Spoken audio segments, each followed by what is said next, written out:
This is the room for the 5-channel installation Every Breath.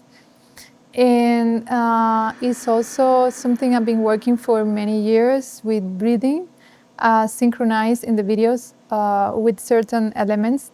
In this case, there are kind of 5 elements: earth, the sky, the fire, the forest, and the sea. And they're all synchronized with a single breathing. For me, breathing is a way to reflect the power we have to change the world and the connection with the outside world, between the outside and the inner world.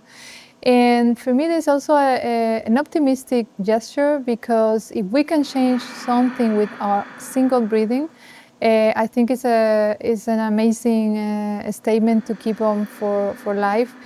Also, the installation sky outside, it's about that, how we can see something like uplifting in a deteriorated thing, like a wall. The idea to give optimism through the work, I think, is a social role. I just don't feel with the right to add something more to the world that is negative, that is pessimism. I think we all desperately need some optimism. We just have to see the news and what many other things are happening around. So I think optimism is a kind of revolutionary position.